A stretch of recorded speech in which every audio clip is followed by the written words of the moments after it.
Hello students and welcome back to my YouTube channel. This is Kashima Soni and today we are going to start another topic in the chapter series of Mechanism of Organic Reaction. So far we have discussed the introductory portion including arrow notations, types of bond fission, reagents and substrates, types of reagents, types of organic reaction and energy concentrations. So today we are going to start reactive intermediates. And the very first reactive intermediates that I am going to discuss over here in this particular video is carbocation. So in case you have not checked the previous two videos that I have uploaded in this particular chapter series, I request you to first check the two links that I have mentioned in the description box below and then switch to this part of the chapter for better understanding. Okay, and this is the topics that I am going to take up today are the most important ones from your board, from your final examination point of view. So you cannot skip any of these. Okay, and without wasting any more time, let's just start the topic carbocation. So first of all, you need to know what is reactive intermediate.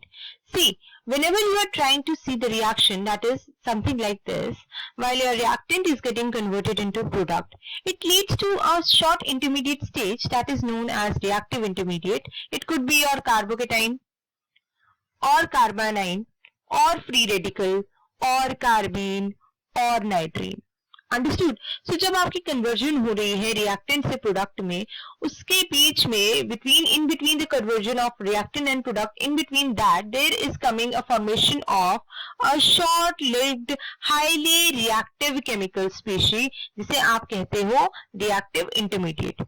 ठीक है, सो इस तरह से इसकी definition आप याद रख सकते हैं that it is a short lived highly reactive chemical species are called reactive intermediate और reaction intermediate. ठीक है, जो रैपिडली कन्वर्ट हो जाता है बाद में आपके प्रोडक्ट में बिकॉज उसका खुद का लाइफ टाइम बहुत ही कम है. Okay, so reactive intermediate could be any of these five that I've mentioned, and first of all we are going to take up in detail the carbocations. So carbocation क्या है? ऐसे chemical species जिसके खुद के ऊपर क्या होगा?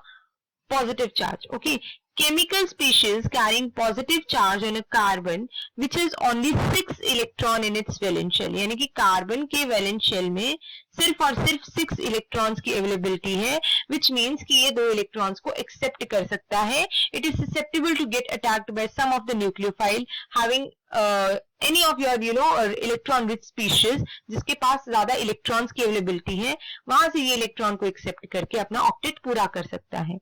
सो this is that thing. Okay, I repeat it for you. What are carbocations? These are the chemical species carrying positive charge on carbon, which has only 6 electrons in its valence shell, and they are also known as carbonion. So that is one thing about it. Again, they are short-lived, highly chemical reactive species. Since the carbon carrying positive charge is electron deficient, तो जैसे कि मैंने पहले आपको कहा कि carbon is now susceptible to get attacked by any of the electron-rich species, and it has its strong tendency to complete its octet by accepting the pair of electrons. समझ आई बात? Okay, so now the second topic in this particular case is going to be its generation. अब हम देखेंगे कि carbocations की preparation कैसे होती है. Okay, so over here you can see that the carbocations they are produced by heterolytic cleavage. अब अगर आपको ये term clear नहीं है heterolytic और homolytic cleavage, तो इस सीरीज का सबसे पहला लेक्चर सीरीज जाके देखेंगे, आप वीडियो देखेंगे, लेक्चर वीडियो. उसमें मैंने होमोलिटिक हेटेरोलिटिक फिजन क्या है, आपके इलेक्ट्रोफाइल न्यूक्लियोफाइल क्या है, सबके बारे में डिटेल में डिस्कशन की है. So in case you have not watched those videos, please check the links that I have mentioned in the description box below. ठीक है, फिर यहाँ पे आओ तभी आपको प्रॉपर्ली अंडरस्टैंड होगा सबका सब. चलो आगे चलते हैं. So whatever I said that your carbocations they are produced by heterolytic cleavage of covalent bond. अगर आप heterolytic cleavage करोगे, यानी कि मान लो इस तरह से आपके पास कोई मॉलिक्यूल है, हेटेरोलिटिक क्लीवेज का मतलब ये है कि ये जो बॉन्ड में 2 इलेक्ट्रॉन्स की अवेलेबिलिटी है, ये जो बी एटम है, जो मोर इलेक्ट्रोनेगेटिव एटम होगा, वो क्या करेगा? दोनों के दोनों इलेक्ट्रॉन्स को अपनी तरफ खींच के बाहर निकल जाएगा. ठीक है, और इस केस में आपके पास क्या बनेगा? एक कार्बोकेटाइन बनेगा और एक आपके पास कार्बोनाइन बनेगा। तो ये जो आपके पास इलेक्ट्रॉन डिफिशिएंट स्पीशीज दिख रही है आपको, that is your carbocation. Okay, और ये कैसे बनी? Via heterolytic cleavage. तो ये चीज तो क्लियर कर लो अपने दिमाग में कि ये कैसे प्रोड्यूस हो रहे हैं, via heterolytic cleavage of the covalent bond in which the living group takes away both the bonding electrons of a covalent bond that I've shown you just like over here. So सबसे पहला आप example ले सकते हो generation of carbocation का is the ionisation of alkyl halide in polar solvent. जब भी आप कोई भी हेलो एल्केन या जिसे आप अल्काइल हैलाइड्स भी बोल सकते हो, जैसे कि यहाँ पे एग्जांपल लिया है, उनकी रिएक्शन करवाओगे पोलर सॉल्वेंट में, तो क्या होगा? आपके पास सेम रिएक्शन देखने को मिलेगी। जो एक्स है आपका हैलाइड एटम है, being more electronegative as compare to the alkyl group, वो दोनों की दोनों इलेक्ट्रॉन्स को अपनी तरफ खींच लेगा and it will result into the formation of such kind of your intermediates. Okay, understood? ठीक है, तो इस तरह से एक जनरल रिएक्शन आपके पास आ गई है। Let me clear the slide first of all. Okay, सो ये रिएक्शन देख सकते हैं आप। सिमिलरली जैसे आपको हेट्रोलिटिक क्लीवेज का एग्जांपल लेके अभी मैंने एक रिएक्शन दिखाई थी, सिमिलरली आप ये रिएक्शन भी समझ सकते हो कि आपका कोई भी हैलाइड एटम हो सकता है, फ्लोरीन, क्लोरीन, ब्रोमीन, आयोडीन, ये सभी ज्यादा इलेक्ट्रोनेगेटिव होते हैं as compare to your alkyl group. और क्या होगा? दोनों की दोनों इलेक्ट्रॉन्स को ये अपनी तरफ खींच लेंगे और बाहर निकल जाएंगे। पीछे जो आपके पास अल्काइल ग्रुप रह गया, this is acting as electron deficient species which is your carbocation. Okay, तो यहाँ पे एग्जांपल लेके बात की है टर्शरी ब्यूटाइल ब्रोमाइड क्लोराइड की। सेम चीज हो रही है, सेम रिएक्शन को फॉलो करोगे आप। आयनाइजेशन में क्या होगा? आपके पास टर्शरी ब्यूटाइल कार्बोकेटाइन बन जाएगा और क्लोरीन नेगेटिव एज सच बाहर आ जाएगा। सभी के केस में ऐसे ही हो रहा है, सारे एग्जांपल्स में यही हो रहा है, आप देख सकते हो यहाँ पे। ठीक है, तो ये तो हो गया एक मेथड। अब एक और प्रिपरेशन मेथड है हमारे पास which is known as by the protonation of unsaturated compounds such as alkenes, carbonyl compounds and nitriles. अब बच्चे अनसैचुरेटेड कंपाउंड्स कौन से कंपाउंड्स हैं? जिसमें बेसिकली आपको मल्टीपल बॉन्ड्स देखने को मिले, ट्रिपल या डबल बॉन्ड। ठीक है, वो आपके हो गए अनसैचुरेटेड कंपाउंड्स। क्लियर है? तो अब अगर आप जैसे अल्कीन का एग्जांपल ले लो, इनकी प्रोटोनेशन करोगे तो क्या होगा? यहाँ पे आपके पास see carefully that what is happening over here, Markovnikov addition. अब मार्कोनिकॉफ एडिशन में क्या होता है? Markovnikov rule explains that in addition to the reaction of alkenes or alkynes, the proton is going to get attached to the carbon carrying greater or maximum number of hydrogen atom. तो कहने का मतलब क्या है? Markovnikov addition का मतलब क्या है कि प्रोटॉन जो है आपका कहाँ जाके लगेगा? उस कार्बन पे जाके लगेगा जहां पे हाइड्रोजन की का नंबर जो है वो ज्यादा है। More the number of hydrogen attached to the carbon, the more facilitation of your proton is going to get attached to that particular carbon. समझ आई बात? कि आपका पॉजिटिव जो आपका प्रोटोन है यहाँ पे पॉजिटिवली चार्ज्ड अडेंडम और not addendum, you can say the proton over here, it is going to get attached to that carbon carrying maximum number of hydrogen atom. ठीक है, एक तो ये डेफिनेशन होगी मार्कोनिकॉफ एडिशन की।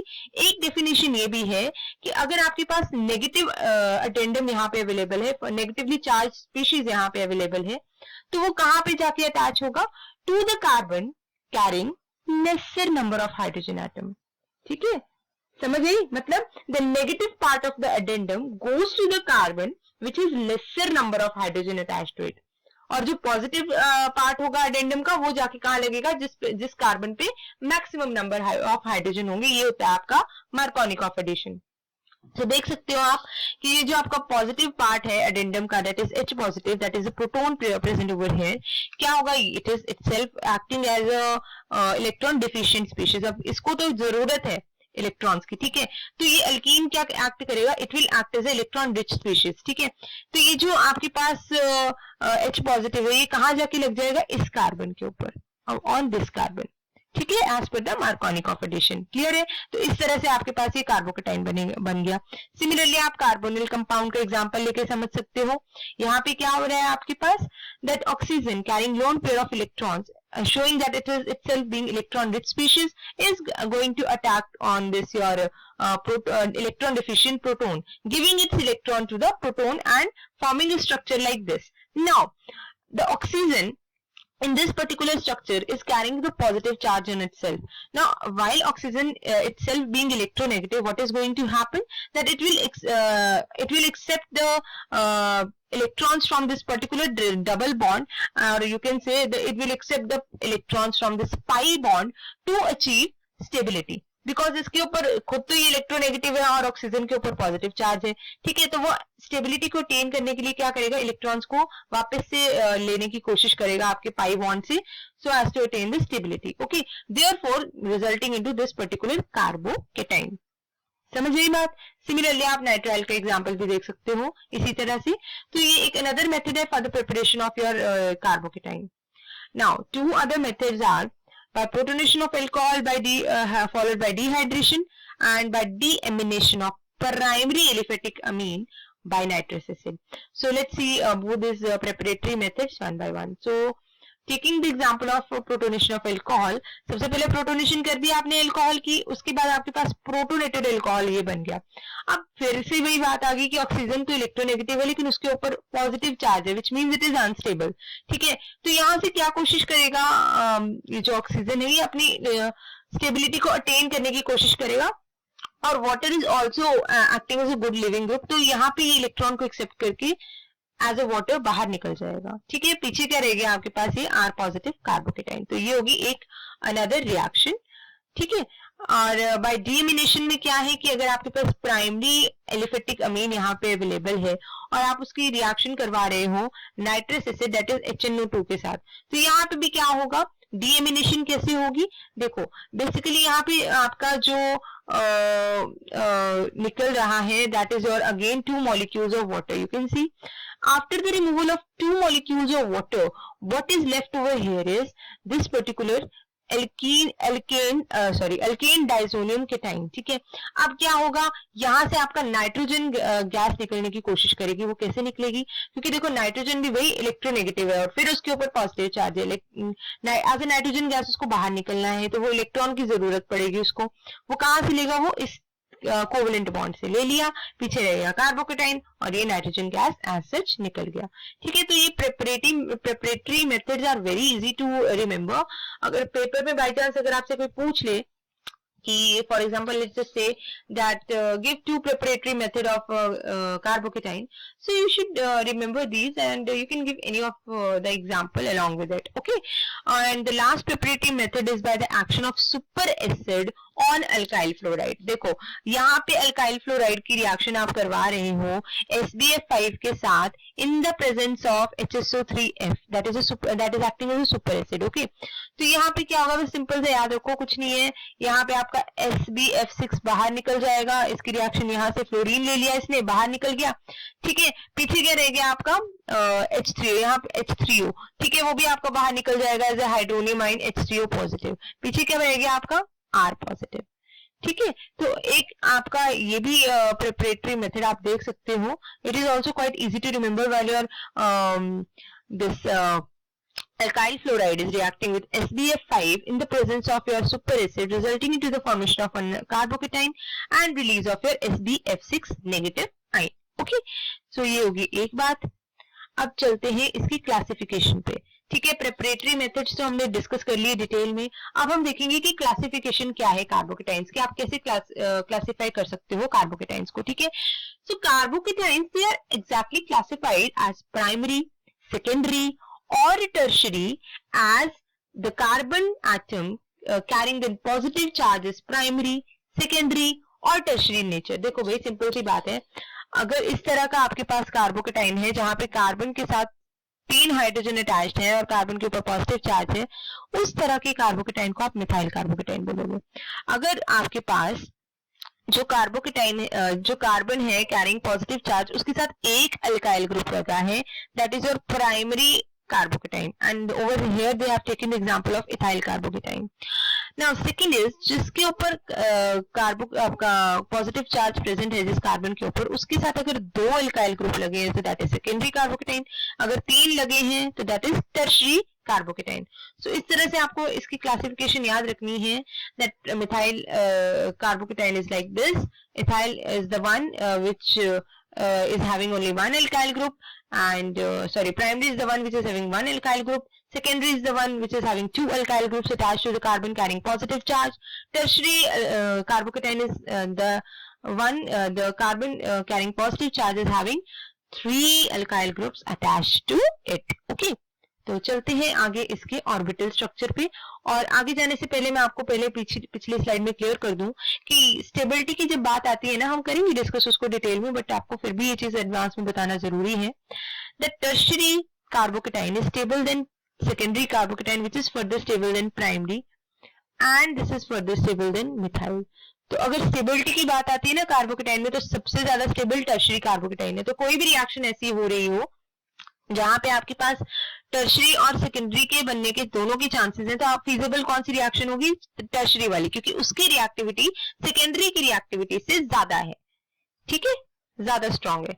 इसलिए चलते हैं ऑर्बिटल स्ट्रक्चर पे। So over here you can see the orbital diagram of your carbocation like this. Over here we have taken specifically the example of tertiary carbocation. कैसे बोल सकते हो टर्शियरी कार्बोकेटाइन? क्योंकि तीन अल्काइल ग्रुप लगे हैं बच्चे यहाँ पे। ठीक है, कार्बन जिसके ऊपर पॉजिटिव चार्ज है उसके साथ तीन अल्काइल ग्रुप लगे हैं। ठीक है, अब इसके जो कार्बन के तीन बॉन्ड यहाँ पे फॉर्म हुए हैं, ये कैसे हुए हैं? By the overlapping of its p orbital with one of the s orbital of your alkyl group. ठीक है, तो यहाँ पे बेसिकली आपके पास फॉर्मेशन किस बॉन्ड की हो रही है, किस हाइब्रिडाइजेशन किस तरह की हो रही है यहाँ पे? Over here there is occurring sp2 hybridization. Now how you can say that this is sp2 hybridized? See, the thing is carbocations are sp2 hybridized. The reason is that with three bond pairs, over here you can see, let me show you, with three bond pairs like these and zero lone pair, it has trigonal planar geometry. ठीक है, क्योंकि आप VSEPR theory में क्या देखते थे? VSEPR that is a valence shell electron pair repulsion theory, आपने अपने +1 +2 में पढ़ी है ये। ठीक है, so as per VSEPR theory what you see that, see VSEPR theory is basically a model which is used to predict the molecular geometry. ठीक है, ये एक ऐसा मॉडल है आपके पास which is basically used to predict the geometry using the valence shell electron pair electron bond pairs among the atoms in a molecule. ठीक है, सो उसके थ्रू आप ज्योमेट्री प्रिडिक्ट करते थे। तो जैसे कि मैंने आपको अभी बताया कि ये जो आपका कार्बोकेटाइन है, जहां यहाँ पे आप देख सकते हो carbocations are, all of the carbocations are going to be your sp2 hybridized carbon. They have the carbon which is basically sp2 hybridized. ठीक है, समझ आई ये बात? अब चलते हैं आगे मेन बात पे, that they are planar chemical species. You can see that they are actually planar in nature. अगर आप इसे 3D में visualize करो, you can see that they are planar, right? And the carbon atom carrying the positive charge, this one is sp2 hybridized, पहले ही बता दिया आपको ये। ठीक है, and over here you can see the sp3 hybridized orbital of carbon, these three, they are resulting into the formation of your sigma bond. Okay, 3 sigma bond with 3 monovalent atom. Okay, which lie in a plane and are inclined to one another at an angle of 120 degree. तो आप अगर इसकी geometry देखो ध्यान से, ठीक है, इसके एक तो तीन आपके पास बॉन्ड पेयर्स हैं।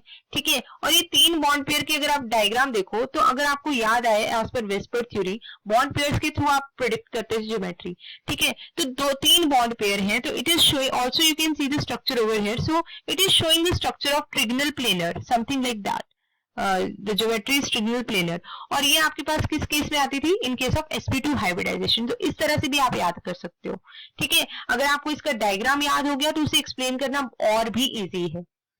ठीक है, सो that is the orbital structure of your carbocation. Okay, so talking about the stability of the same, over here you can see that when your carbocation is attached to electron donating group, okay, अगर कोई आपका जो carbocation है वो electron donating group के साथ attach है, तो क्या होगा? उस कार्बन के ऊपर जिसके ऊपर पॉजिटिव चार्ज है, आपका पूरा का पूरा डिस्पर्स होगा वो पॉजिटिव चार्ज। ठीक है, और ये कार्बो आपको, क्योंकि इसको इलेक्ट्रॉन्स की इसकी कमी पूरी हो रही है कहाँ से, इलेक्ट्रॉन डोनेटिंग ग्रुप से, ठीक है। So there is going to be the dispersal of positive charge and it ultimately leads to the stabilisation of the carbocation, ठीक है। तो अगर आपके पास, आपको पता है कि कार्बोकेटाइन में जो है इलेक्ट्रॉन्स की कमी है, उसको इलेक्ट्रॉन्स की चाहत है, जरूरत है, तो कोई भी ऐसा सब्स्टिट्यूएंट, कोई भी ऐसा ग्रुप जो इलेक्ट्रॉन देने वाला हो वो उसके साथ लग जाएगा, ठीक है। तो उस केस में उसकी तो कमी पूरी हो जाएगी and it will fulfil it's requirement and in that way therefore making it more stable, okay. और वही अगर आप बात कर ले इलेक्ट्रॉन विड्रॉइंग ग्रुप की, एक तो बेचारा पहले ही मरा मराया है आपका कार्बन, ठीक है, और फिर भी उसमें से आप जो उसके बचे कुछ इलेक्ट्रॉन है वो इलेक्ट्रॉन विड्रॉइंग ग्रुप खींच रहा है, ठीक है। तो what is going to happen, it will lead to the intensification of positive charge, therefore making the destabilisation of that particular carbocation. तो जितने ज्यादा इलेक्ट्रॉन डोनेटिंग ग्रुप उतनी ज्यादा स्टेबिलिटी, जितने ज्यादा इलेक्ट्रॉन विड्रॉइंग ग्रुप अटैच होंगी उतनी ही ज्यादा डिस्टेबिलिटी। तो अब हम एक एक करके एग्जाम्पल देखेंगे आपके स्टेबिलिटी के केस में, ठीक है। First of all talking about the stability of alkyl carbocation, देखो पहले ही डिस्कस हो चुका है कि कार्बोकेटाइन में टर्शरी जो आपका अल्काइल है वो ज्यादा स्टेबल होता है as compare to secondary, primary and methyl, ठीक है।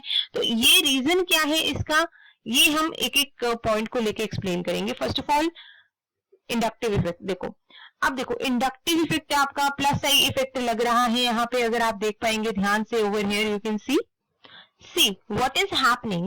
3 electron donating groups, that is 3 alkyl groups, are present in case of tertiary butyl carbocation, which is giving more and more electrons to the electron deficient carbon carrying positive charge over here, ठीक है। तो electron तो यहाँ पे से खूब मिलेंगे, तो टर्शरी तो भाई आपका बहुत स्टेबल हो गया उस वजह से। अब जितने ज्यादा अल्काइल ग्रुप उतनी ज्यादा स्टेबिलिटी, ठीक है। तो यहाँ पे 3 अल्काइल ग्रुप लगे हैं, यहाँ 2 लगे हैं, यहाँ 1 लगा है, यहाँ पे 1 भी नहीं लगा, ठीक है। तो उस अकॉर्डिंग आपने स्टेबिलिटी लिख दी, ठीक है। सो इंडक्टिव इफेक्ट के अकॉर्डिंग आपने बता दिया कि जितना ज्यादा प्लस आई इफेक्ट होगा किसी ग्रुप की वजह से उतनी ही ज्यादा स्टेबिलिटी उस पर्टिकुलर कार्बोकेटाइन की बढ़ती चली जाएगी, ठीक है। तो आपके पास यहाँ 3 alkyl group, 3 electron donating group लगे हैं, which is why the tertiary carbocation is more and more stable as compare to the rest of the 3 carbocations, ठीक है। चलते हैं आगे। So second example you can see is the case of your hyperconjugation effect.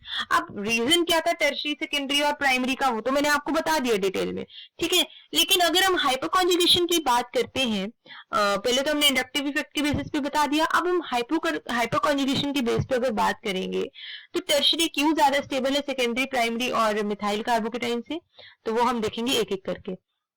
देखो बच्चा यहाँ पे आप स्ट्रक्चर देख सकते हो टर्शरी ब्यूटाइल कार्बोकेटाइन का, ठीक है। अब सिंपल सी बात है, हाइपोकॉन्जुगेशन इफेक्ट क्या बोलता है, more the number of alpha hydrogen attached, more will be the hyperconjugative structure and therefore more is the stability, ठीक है। तो जितने ज्यादा आपके पास अल्फा हाइड्रोजन होंगे एक स्ट्रक्चर में उतनी ही ज्यादा उसके हाइपोकॉन्जुगेटिव स्ट्रक्चर्स बनेंगी और उतनी ही ज्यादा उसकी स्टेबिलिटी होगी। सिंपल सा फंडा याद रखना है आपको। तो फर्स्ट केस में टर्शरी ब्यूटाइल में देखो कार्बोकेटाइन के अराउंड देखो आपके पास 3 अल्काइल ग्रुप लगे और तीनों में 3 हाइड्रोजन है, ठीक है। तो 3 into 3 आपके पास कितने होंगे, 9 अल्फा हाइड्रोजन होंगे, तो इसके 9 हाइपोकॉन्जुगेटिव स्ट्रक्चर्स बनेंगे, therefore making it more stable। वही आइसोप्रोपाइल की बात करो तो उसके 6 आपके पास अल्फा हाइड्रोजन है, you can count it over here, this one over here, 1 2 3 4, okay this is not the one you are going to count, this one, ठीक है। कार्बोकेटाइन के साथ जो हाइड्रोजन लगे वो नहीं आपको करना है, कार्बोकेटाइन के ऑल्टरनेट पोजीशन पे जो कार्बन है उनके साथ जो आपके हाइड्रोजन अटैच है, यानी कि जो अल्फा पोजीशन पे कार्बन है उनके साथ जो हाइड्रोजन अटैच है they will be counted as alpha hydrogen, ठीक है। तो सेकंड केस में आप देख सकते हो 6 अल्फा हाइड्रोजन है, यानी कि 6 ही हाइपोकॉन्जुगेटिव स्ट्रक्चर बनेंगे उनकी, and which is why it is less stable as compared to tertiary and more stable as compared to ethyl, because ethyl के केस में 3 ही hypoconjugated structure बनेंगे। तो ये आप देख सकते हो in detail, and sooner or later I am going to upload the video related to hypoconjugation effect as well in structure and bonding chapter। so आपको अगर in case hypoconjugative की clarification नहीं है तो आपको वो भी मिल जाएगी very soon। I'll try to upload it sooner then later, okay fine। then the third point over here is the steric effect। देखो भाई जितना ज्यादा रिलीफ आपको स्टेरिक स्ट्रेन से मिलेगा उतना ही ज्यादा स्टेबल कार्बोकेटाइन होगा। अब आप बोलो बोलोगे कि मैम टर्शरी के केस में तो हमारे पास तीन अल्काइल ग्रुप लगे हैं, तो कैसे आप बोल सकते हो कि वो बहुत स्टेबल है? देखो बच्चों, इसकी क्लैरिफिकेशन बहुत ही सिंपल है. To make it this understand, you need to learn about the lone pair, bond pair and bond pair repulsions. Okay. और अगर चलो आपको वो नहीं भी पता है तो एक सिंपल मेथड से समझने की कोशिश करते हैं. सी, जो आपके कार्बोकेटाइन है वो जिन स्पीशीज से बनते हैं, for example taking the example of this particular case over here. Now this carbocation is formed after the loss of this particular halide atom. Okay, now before the loss of this halide atom, what could be the structure of this particular substrate? It could be something like this. Yeah, something like this. You know, so basically it is showing the tetrahedral geometry. And on loss of this particular halide atom, it will get converted into the trigonal planar species. Okay, something like this. Therefore, making the groups far apart from each other and relieving the steric strain present in between them. ठीक है. तो also होता क्या है यहाँ पे कि around the single bond there is occurring the constant rotation. ठीक है. तो क्या होगा, ये एक ही आप इसे 3D में विजुअलाइज करने की कोशिश करो. क्या होगा कि जो R आपके अल्काइल ग्रुप्स प्रेजेंट है यहाँ पे, ये around single bond constant rotation होती रहती है आपकी. ठीक है. और ये रोटेट होते रहेंगे आपके पास. पूरा खोल के लिख लो इसको. फॉर एग्जांपल आपने यहाँ पे इस तरह से मिथाइल ग्रुप्स लिए हैं. ठीक है. ओपन करके लिख लीजिए इसको. Right it something like this. And यहाँ पे आपका आ गया ये अल्काइल ग्रुप. सो होगा क्या, बेसिकली आपकी स्टीरिक स्ट्रेन से रिलीफ तो एक तो इसको सबस्ट्रेट के कंपैरिजन में ऑलरेडी मिल गया कि सबस्ट्रेट आपका टेट्राहेड्रल ज्योमेट्री का था. ऑलरेडी उसमें जो बॉन्ड्स थे वो क्लोज थे, और टेट्राहेड्रल से जब वो आपका ट्रिगोनल प्लेनर ज्योमेट्री में कन्वर्ट हुआ तो जो ग्रुप ऑफ एटम्स थे वो एकदम से एक दूसरे से दूर हो गए. पहली बात तो यहीं से क्लियर होगी कि यहाँ से कुछ तो स्टीरिक रिलीफ मिली. ठीक है. अब दूसरा केस ये बोला है मैंने कि जो कार्बन के अराउंड ये जो आपका कोवेलेंट बॉन्ड बन रहे हैं with that monovalent R atoms, होगा क्या, वो कांस्टेंट रोटेट करते रहेंगे. ठीक है. यहाँ पे along single bond constant rotation होती रहेगी, जिसकी वजह से आपके पास यहाँ पे अपने आप ही आपको रिलीफ इन स्टेरिक स्ट्रेन देखने को मिलेगी. ठीक है. So this is the case that is happening in particularly while we are talking about tertiary carbon atom, that greater the relief in the steric strain, more easily the carbocation is formed, since the extent of steric strain relief is expected to be maximum in the formation of tertiary carbocation followed by secondary and primary, which is why we say that tertiary carbocation is more stable as compared to secondary, primary and methyl carbocation. I hope आपको ये चीज समझ आई होगी. क्या बोला मैंने यहाँ पे, एक बार आप रिपीट करके भी सुन सकते हो इस वीडियो को. that basically आप यहाँ पे देखते हैं कि जो सबस्ट्रेट के कंपैरिजन में जो आपका कार्बोकेटाइन बनता है उसकी लीनियर ज्योमेट्री है और सबस्ट्रेट की टेट्राहेड्रल ज्योमेट्री है. तो टेट्राहेड्रल में ऑलरेडी ग्रुप्स कितने पास पास में थे, और जब आपका वो कन्वर्ट हो गया लीनियर आपकी ट्रिगोनल प्लेनर ज्योमेट्री में, तो वहां से आपके जो ग्रुप ऑफ एटम्स थे वो एक दूसरे से दूर हो गए. यानी कि बॉन्ड एंगल जब आपका इंक्रीज हो रहा है 109 से 120 डिग्री तक, तब आपका बेसिकली क्या हो रहा है, स्टीरिक स्ट्रेन में रिलीफ देखने को मिल रहा है आपको इन केस ऑफ टर्शियरी कार्बोकेटाइन. ठीक है. So this is one thing. अब चलते हैं अपने नेक्स्ट टॉपिक पे, that is saturated stability of your unsaturated carbocation. And first of all we are going to talk about in detail. It is very important. आपसे reasoning के question पूछ लिए जाते हैं कई बार इसमें. तो सिमिलरली जैसे हमने प्रीवियस केसेस देखे, तो यहाँ पे भी आपके पास बन सकता है रीजनिंग का question, that why your tertiary butyl carbocation is more stable than isopropyl, which is more stable than ethyl. Explain it using the hyperconjugation or inductive effect or steric effect. तो आपको इस तरह के रीजनिंग क्वेश्चन पूछे जा सकते हैं. You should be prepared accordingly. Okay. अब चलते हैं स्टेबिलिटी ऑफ अलाइल और बेंजाइल कार्बोकेटाइन में. देखो भाई बात ऐसे है, यहाँ पे देख लीजिए, ये है आपका अलाइल कार्बोकेटाइन. ठीक है. अलाइल कार्बोकेटाइन इस तरह से आपके पास अवेलेबल है. ऐसा कार्बोकेटाइन जिसमें कार्बन के ऊपर जहाँ पॉजिटिव चार्ज है वो आपका ऑल्टरनेट पोजिशन में उस कार्बन के साथ अटैच्ड है, which is doubly bonded to another carbon atom. ठीक है. So this is your allyl carbocation.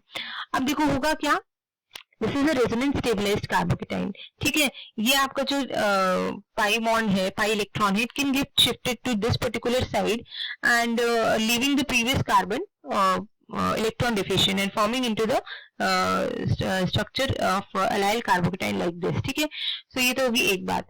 जिस तरह से आपके पास allyl के resonating structures देखने को मिलेंगे, उसी तरह आपके पास बेंजाइल के भी resonating structures देखने को मिलेंगे।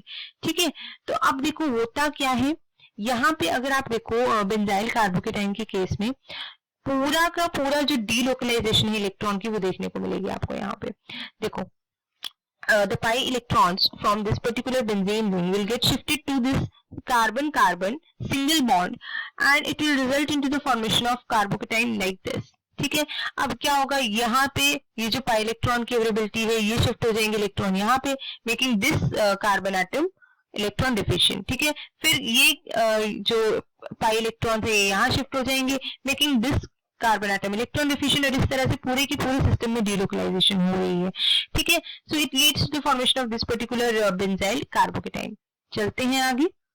अब देखो यहाँ पे हमारे पास एक ऑलरेडी सिचुएशन गिवन है saying that triphenyl methyl carbocation जो है वो ज्यादा स्टेबल है as compare to the rest of the two, and it is very important. ये कई बार डायरेक्ट क्वेश्चन आपके पेपर में जेएनयू के बोर्ड में पीयू में पूछ लिया जाता है, स्ट्रेट फॉरवर्ड क्वेश्चन आ सकता है ऐसा आपको, that why your triphenyl methyl carbocation is more stable to rest of this two. तो रीजन इसका पहले तो ये है कि ये रेजोनेंस स्टेबलाइज्ड है, वेरी क्लियर। ठीक है, पहले जब मैंने आपको एलाइल और बेंजाइल का जो रेजोनेटिंग स्ट्रक्चर्स दिखाए वो दिखाने का यही रीजन था कि as they are resonating stabilised, ठीक है, रेजोनेंस स्टेबलाइज्ड है वो सबके सब स्ट्रक्चर, तो जितने ज्यादा रेजोनेटिंग स्टेबलाइज्ड होंगे आपके स्ट्रक्चर उतनी ही ज्यादा उसकी ओवरऑल स्टेबिलिटी होगी। ठीक है, तो जितने ज्यादा एक पर्टिकुलर कार्बोकेटाइन के आपको रेजोनेटिंग स्ट्रक्चर्स देखने को मिलेंगे उतने ही ज्यादा वो स्टेबल होगा आपके पास। तो ट्राइफिनाइल के केस में आपको अप्रोक्सीमेटली 9 रेजोनेटिंग स्ट्रक्चर्स देखने को मिलेंगे, इस तरह से जैसे इन्होंने पहले इस बेंजीन रिंग को कंसीडर करके पूरे रेजोनेटिंग स्ट्रक्चर 3 बनाए हैं, उसी तरह आप इसे कंसीडर करके भी 3 बनाओगे और इसे भी कंसीडर करके 3 बनाओगे। ठीक है, तो पेपर में सारे रेजोनेटिंग स्ट्रक्चर्स ड्रॉ करने होते हैं, इस तरह से नहीं लिखना होता कि 6 मोर रेजोनेटिंग स्ट्रक्चर। ठीक है, कोशिश किया करो कि पूरे बनाओ, एंड जितनी कोशिश करोगे उतना ही आपका बेनिफिट रहेगा। So question can be asked like that which among triphenyl cyclopropenyl it is propenyl, okay, corrected. Carbocation is and diphenyl and phenyl cyclopropenyl carbocation is stable। ठीक है, तो इसका आंसर आप मुझे डिस्क्रिप्शन बॉक्स में बताएंगे। Make sure you will give the answer in the description box, I am waiting for it. And proceeding to the next topic, that is your effect of substituent on stability of benzyl carbocation। See, the thing is that जो electron donating group है आपके पास, you can take the example of let's just say any alkyl group, OH, that is hydroxyl group, your OR, ठीक है, then comes your NH2 amine group and etc.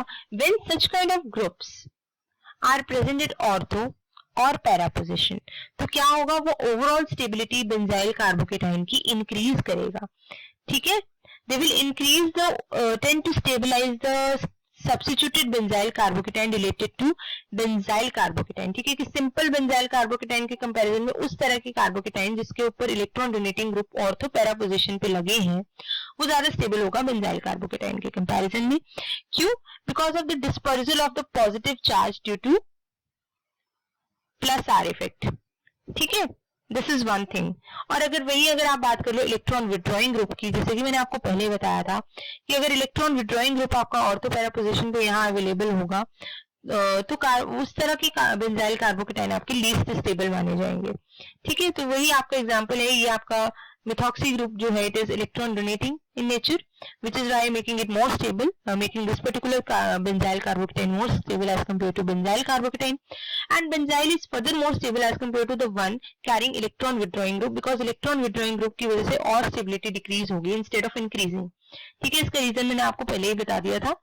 So talking about another important question that you can expect in your paper is the stability of tropylium cation, और जिसे आप बोलते हैं साइक्लोहेप्टाट्राइइनाइल cation। यहाँ पे आप एग्जांपल देख सकते हो इसका। देखो बच्चे, सिंपल सी बात है, रेजोनेटिंग स्ट्रक्चर जितने ज्यादा पॉसिबली बनेंगे उतनी ही ज्यादा इसके जो है वो स्टेबिलिटी होगी। तो देखो बात ऐसे है कि जो इसकी अनयूजुअल स्टेबिलिटी है वो क्यों है, it is due to the aromatic cation containing 6 pi electron. देखो भाई हक्कल रूल आपका क्या बोलता था, 4n+2 pi electron rule follow करना चाहिए, ठीक है। तो अगर आपके पास मान लो यहाँ पे 6 पाई इलेक्ट्रॉन्स हुए तो मतलब वो क्या हुआ, एरोमेटिक कंपाउंड हुआ, ठीक है। 2, 6, 10 इस तरह के आपके पास पाई इलेक्ट्रॉन्स अवेलेबल होंगे एक स्ट्रक्चर में, तो वो आपको एरोमेटिक कंपाउंड देगा, ठीक है। तो यहाँ पे आपके पास 6 इलेक्ट्रॉन्स की अवेलेबिलिटी है, 6 पाई इलेक्ट्रॉन्स है यहाँ पे, ठीक है। तो एक तो ये रीजन हो गया, तो ये आपका प्लेनर स्पीशीज है, साइक्लिक स्ट्रक्चर है, ठीक है। This is the reason that making it your aromatic ring, okay. Now this is the first reason that ये एरोमेटिक है, इसलिए कोई भी अगर रिंग आपकी एरोमेटिक है तो वो तो अल्टीमेटली स्टेबल होगी होगी, ठीक है। दूसरी बात ये है कि ये कंप्लीटली डीलोकलाइज्ड इलेक्ट्रॉन है सिस्टम में, आप देख सकते हो these pi electrons when shifted over here it will result into the structure like this. When this pi electron will get shifted over here it will result into this carbocation. When this pi electrons are getting shifted over here it will result into this carbocation and the structures are going so on. So आप देख सकते हो कि जो electrons हैं 6 pi electron वो पूरी की पूरी सिस्टम में डीलोकलाइज है, ठीक है। तो ये इसका रीजन हो गया। कौन कौन से रीजन होगी, let's repeat it along with me. First of all, the aromaticity of the ring, and it is following the Huckel rule, and the 6 pi electron are completely delocalized over the sp2 hybridized carbon, so therefore making it more and more stable. तो आपको अगर ये question पूछ लिया जाए तो आपको पूरे स्ट्रक्चर ड्रॉ करने हैं, इसकी स्टेबिलिटी का रीजन क्या है वो एक्सप्लेन करना है, ठीक है। Now another one is the instability of cyclopentadienyl cation. अब देखो बच्चे यहाँ पे आपके पास क्या था, साइक्लोहेप्टाट्राइइनाइल की बात की। Now talking about cyclopentadienyl, let me make it for you, this is something like this, okay. So this is your cyclopentadienyl cation. देखो अब इसकी इंस्टेबिलिटी का रीजन तो पहले यही होगा कि ये एरोमेटिक भी नहीं है, ठीक है।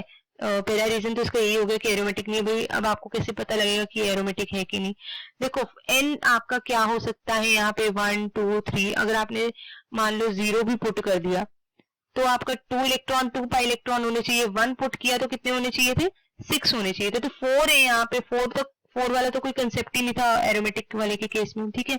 रूल को लगा के 4 इलेक्ट्रॉन्स आ ही नहीं रहे, वो आपके आते हैं किसमें, एंटी एरोमेटिक के केस में, ठीक है। So this is the reason, this is not first of all aromatic, और अगर ये रिंग एरोमेटिक ही नहीं है तो ये स्टेबल नहीं है, पहला रीजन तो यही हो गया, ठीक है।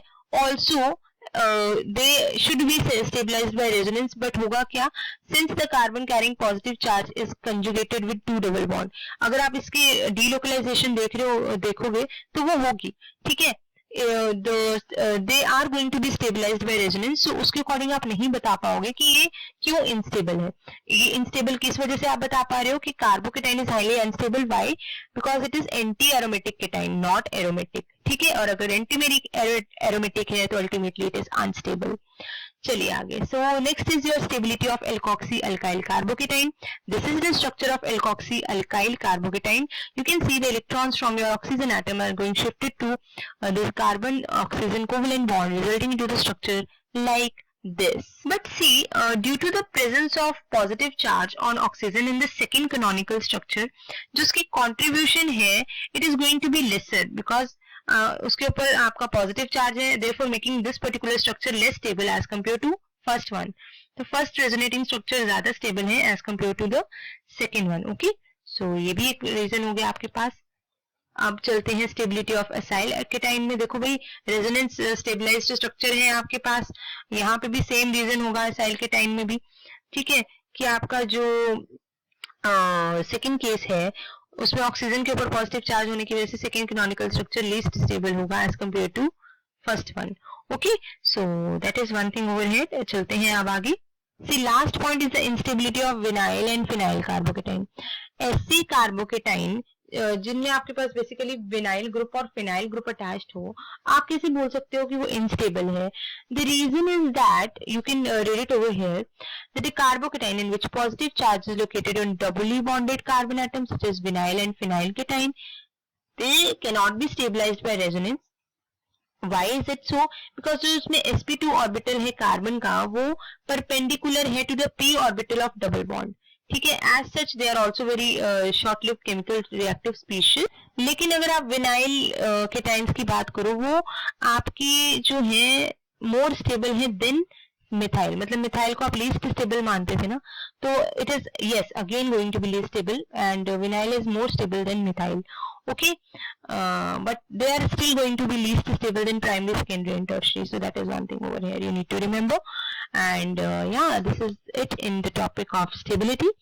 And something more you need to remember about it, that is first of all 1,2 shift in carbocation और 1,2 rearrangements of carbocation. तो देखो बेसिकली आप इसमें देखेंगे यहाँ पे 1,2 हाइड्राइड शिफ्ट और 1,2 मिथाइल शिफ्ट, ठीक है. बस यहीं पे हमारा टॉपिक हो जाएगा खत्म. तो 1,2 हाइड्राइड शिफ्ट में क्या है आपके पास, देखिए कि ये आपका कार्बोकेटाइन आपने फर्स्ट पोजीशन ले ली, ये सेकंड पोजीशन का हाइड्रोजन जो है वो it is getting transferred to first position, so it is resulting into the formation of more stable carbocation. तो प्राइमरी कन्वर्ट हो गया सेकेंडरी में by 1,2 hydride shift. Second similarly यहाँ पे आपका isobutyl carbocation also is primary one, it is getting shifted the hydrogen is getting shifted to primary first position, resulting into the formation of this particular tertiary carbocation. तो इस तरह की shift जो आपके पास मोर stable carbocation दे वो आपके पास जो है उन्हें आप बोलोगे, अगर आपके पास हाइड्रोजन शिफ्ट करके मोर स्टेबल कार्बोकेटाइन बन रहा है तो उसे आप बोलोगे 1,2 हाइड्राइड शिफ्ट. अगर मिथाइल को शिफ्ट करके बन रहा है देखो यहाँ पे, तो वो आपका बनेगा 1,2 मिथाइल शिफ्ट, ठीक है. It's very simple to remember. तो आप देख सकते हो यहाँ पे example, and that is all about it. So whatever assignment I have told you to give the answer about it in the description box, do try to solve that by your own. Do try to practice the hyperconjugative, inductive and resonating structures. It will help you a lot in the exam as well. So yeah, that's all about it, and carbocation is over here, and we'll discuss carboanion in the next series. And till then, stay tuned and do subscribe my channel. Keep liking, keep showering your love, and press the bell icon for more updates. Thank you.